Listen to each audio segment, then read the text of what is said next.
तो जैसा कि आप लोगों ने पिछले एपिसोड में देखा कि मिस्टर हेड खुद को सेल्फ डिस्ट्रैक्ट करते हैं, जिससे लगता है वो दोनों सेक्ट मास्टर और मिस्टर हेड मारे गए। और यह देखकर वो शेंग वहां से चला जाता है, जिसके बाद हमें पता चलता है कि टिएंडाओ सेक्ट का मास्टर अब भी जिंदा होता है, लेकिन यूनजिन सेक्ट का मास्टर मर चुका होता है। इसलिए टिएंडाओ सेक्ट का मास्टर अपने साथियों को बिटाओ हॉल के लोगों और यूनजिन सेक्ट के लोगों को खत्म कर देने का ऑर्डर देता है, जिससे वह इन दोनों सेक्टों पर अपना कब्जा कर सके।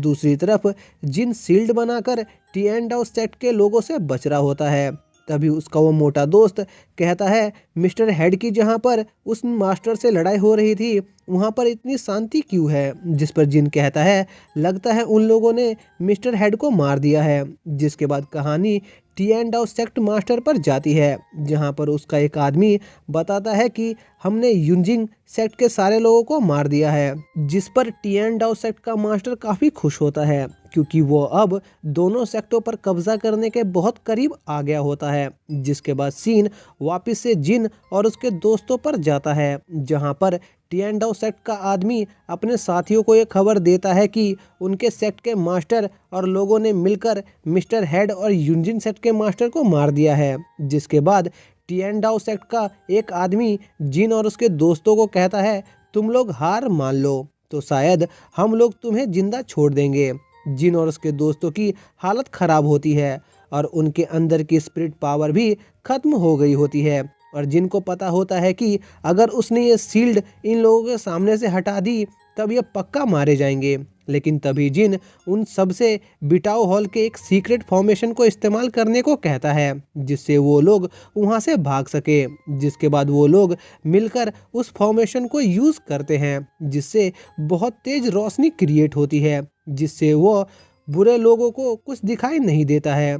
और जब वो रोशनी खत्म होती है तब तक जिन और उसके दोस्त काफ़ी दूर तक भाग चुके होते हैं। जिसके बाद वो सब एक ऐसी जगह पहुंचते हैं जहां पर कोई पावर सोर्स वो लोग ढूंढने आए होते हैं, जिससे वो सब उसकी मदद से उन बुरे लोगों का सामना कर सके। लेकिन उन सबको वहां कुछ नहीं मिलता है कि तभी वहां पर वो बुरे लोग उन्हें पकड़ने पहुंच जाते हैं और जिन और उसके दोस्तों को वहां से भागना पड़ता है। वो लोग भाग ही रहे होते हैं कि तभी जिन उन सबको कहता है कि मैं यहाँ पर रुककर एक फॉर्मेशन बनाऊंगा ताकि तुम लोग यहाँ से भाग सको।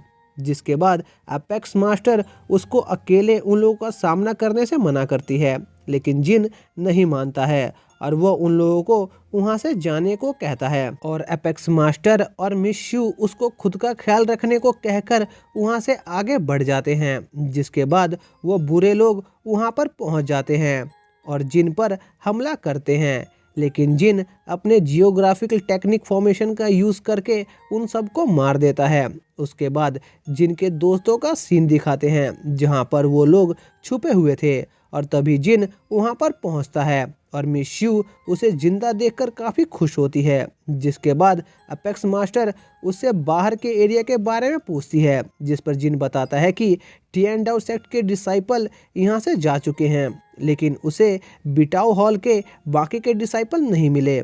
लगता है वो लोग बचकर नहीं भाग पाए। जिसके बाद जिनका एक साथी कहता है क्या बिटाओ हॉल अब ऐसे ही पूरी तरह खत्म हो जाएगा। जिस पर जिन कहता है यह उस शेंग की वजह से हुआ है और जब तक जैनियन सेक्ट और टिएंडाओ सेक्ट है तब तक हम लोग सेफ नहीं हैं, इसलिए हमें उन्हें ख़त्म करना ही होगा। जिस पर एपेक्स मास्टर जिनको समझाते हुए कहती है जैनियन सेक्ट बहुत खतरनाक है और वो मेनलैंड से बहुत दूर है और बहुत ही खतरनाक ऑरा उसके चारों तरफ से घेरे हुए रहता है, इसलिए हम अभी इतने शक्तिशाली नहीं हैं कि हम उनका सामना कर सके, इसलिए हमें इंतज़ार करना होगा। जिस पर जिन कहता है मैं भले ही जैनियन सेक्ट से अभी लड़ाई नहीं कर सकता, लेकिन मैं टिएंडाओ सेक्ट को ख़त्म कर दूंगा। जिस पर मिस शू जिनको शांत होने को कहती है, पर जिन कहता है मैं टिएंडाओ और जैनियन सेक्ट को तबाह कर दूंगा। जिस पर सभी जिन से कहते हैं कि तुम अकेले सभी का सामना नहीं कर सकते। जिस पर जिन कहता है कि मैं बहुत ताकतवर बनूंगा और बिटाओ हॉल को न्याय दिलाऊंगा, चाहे मुझे सालों क्यों ना लग जाए।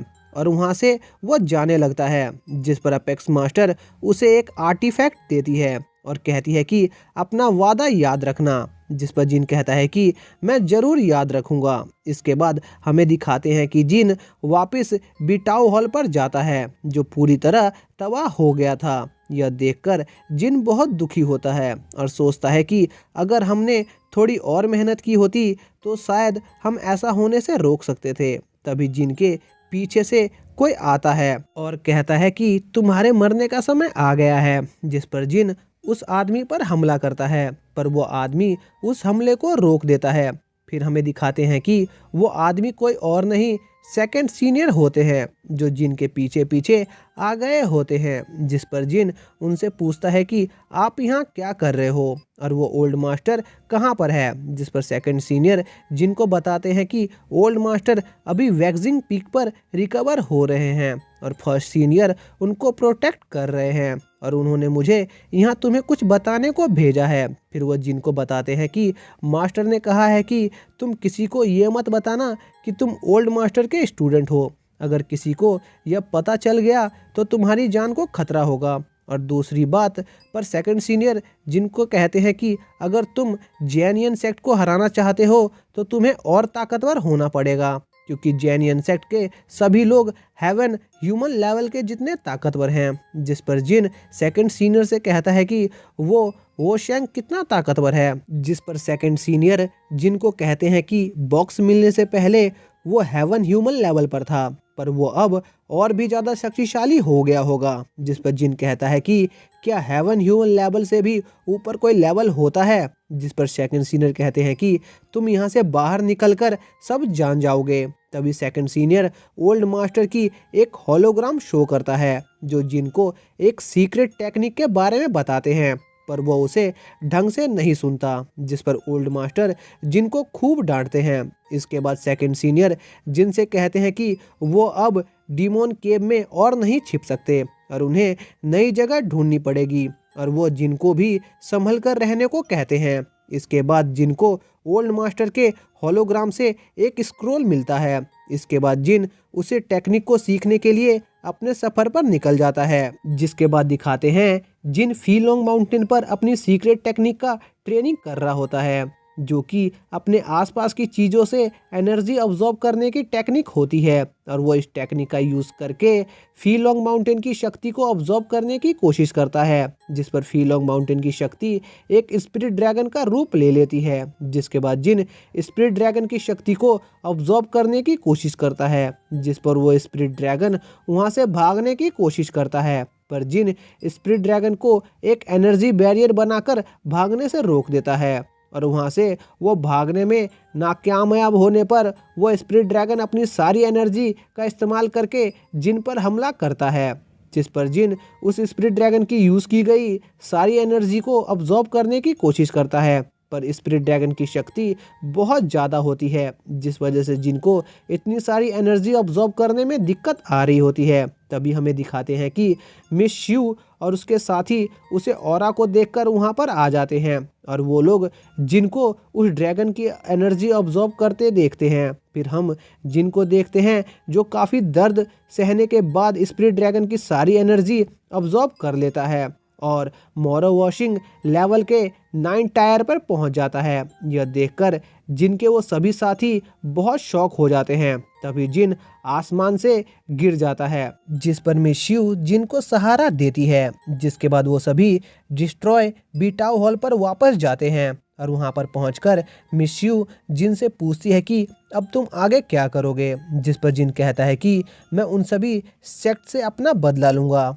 जिन्होंने बीटाओ हॉल पर हमला किया था। जिस पर मिस शिव जिन से कहती है कि इसमें काफ़ी खतरा है। जिस पर जिन कहता है कि मेरे करंट पावर के साथ मैं किसी भी सैक्रेड फैटल लेवल के दुश्मन के साथ लड़ सकता हूँ। जिस पर मिस शिव जिन से कहती है कि तुम्हें हॉली सेतु लेवल तक पहुँचने तक रुकना चाहिए। जिस पर जिन मिस शिव से कहता है कि उसे उसकी फिक्र करने की कोई ज़रूरत नहीं है। तभी जिन का एक साथी कहता है कि जब यूनजिन सेक्ट का लीडर मारा गया तब टिएन डाउ सेक्ट के लोगों ने यूनजिन सेक्ट पर हमला कर उस पर कब्जा कर लिया और अब जब हमारा बीटाओ हॉल भी तबाह हो गया है तो कई सारी ताकतवर फैमिली ने टिएन डाओ सेक्ट को ज्वाइन कर लिया होगा, जिससे वह और भी ज़्यादा तबाही फैलाएंगे। जिस पर जिन कहता है कि तो फिर मैं पहले टिएन डाओ सेक्ट के लोगों को तबाह कर दूंगा। जिस पर जिन का एक साथी कहता है कि तुम्हें इतनी जल्दी नहीं करनी चाहिए। जिस पर जिन कहता है कि मैं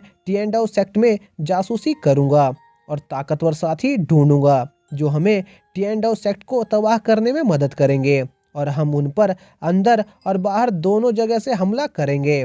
तुम बस मेरे सिग्नल का इंतजार करना। जिस पर सभी लोग मान जाते हैं। जिसके बाद जिन उनसे अलविदा लेकर वहां से चला जाता है। जिसके बाद हमें दिखाते हैं कि जिन टिएन डाओ सेक्ट के सबसे नज़दीक के सिटी जूसू की ओर निकल जाता है और फिर हमें उस सिटी का सीन दिखाते हैं जहां पर कुछ लोग रास्ते पर चल रहे होते हैं। तभी उनमें से एक आदमी को किसी की आने की आवाज़ सुनाई देती है और वो सभी को छिपने को कहता है। तभी जिन वहां से निकलता है जो कि टिएन डाओ सेक्ट के इलाके में घुस गया होता है। इसके बाद हमें डू फैमिली का सीन दिखाते हैं जिन पर टिएन डाओ सेक्ट ने हमला कर दिया होता है क्योंकि डू फैमिली ने टिएन डाओ सेक्ट को ज्वाइन करने से मना कर दिया होता है। जिस पर टिएन डाओ सेक्ट का मेंबर डू फैमिली के लीडर को कहता है कि तुम्हारा बेटा बीटाओ हॉल की लड़ाई में मारा गया और अब तुम टिएन डाओ सेक्ट को ज्वाइन करने से मना कर रहे हो। जिस पर डू फैमिली का लीडर कहता है